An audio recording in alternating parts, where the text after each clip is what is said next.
म्हणजे कोल्हापुरातून 500 रुपये देऊन 10वीच्या बोर्डाच्या परीक्षेमध्ये 10 गुण वाढवून देत असल्याचा धक्कादायक प्रकार समोर आलाय।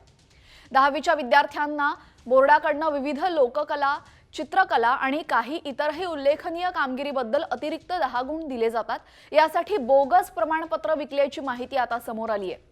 कोल्हापुरातील काही शाळांकडून बोर्डाच्या सवलतीचा गैरवापर करण्यात आलेला आहे। 500 रुपये द्या आणि 10वीचे 10 गुण वाढवा असा गैरप्रकार सध्या कोल्हापुरातील शाळांमध्ये सुरू असल्याचं दिसतंय। 10वीच्या बोर्डाने दिलेल्या सुविधेचा गैरवापर होतानाचं चित्र कोल्हापुरात आज बघायला मिळालेलं आहे। 500 रुपये देऊन 10 गुण 10वीच्या बोर्डाच्या परीक्षेमध्ये वाढवून मिळणार असा धक्कादायक प्रकार कोल्हापुरातून समोर येतोय। विशेष प्रावीण्य मिळवलेल्या विद्यार्थ्यांसाठी ही सवलत असते। स्पोर्ट्स किंवा इतर ॲक्टिव्हिटीजमध्ये सहभाग घेणाऱ्यांना अतिरिक्त 10 गुण मिळतात। 10 गुण मिळवण्यासाठी संबंधित प्रमाणपत्र देणं हे बंधनकारक असतं। दरम्यान कोल्हापुरात विद्यार्थ्यांकडे कोणतेही कलागुण नसताना हे प्रमाणपत्र मिळतंय।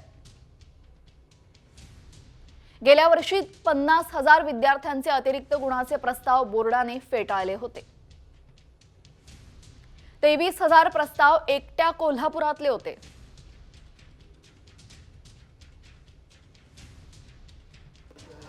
नाही, असे प्रस्ताव सांगायला हरकत नाही की माझ्यापर्यंत सुद्धा आले होते की ठीक आहे, कुणाला 10 मार्क पाहिजे असतील तर या ठिकाणी तुमच्या मुलाची नावं सांगा आणि आमचं आम्ही या ठिकाणी ते हे करतो।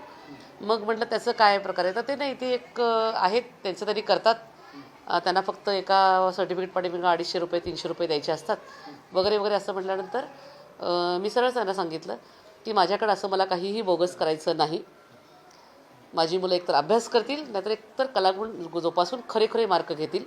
यामध्ये मला कुठेही ह्याच्यामध्ये हस्तक्षेप करायचा नाही आणि मी तो प्रस्ताव या ठिकाणी नाकारलेला आहे। येतात थर्ड पर्सन्स असतात असे।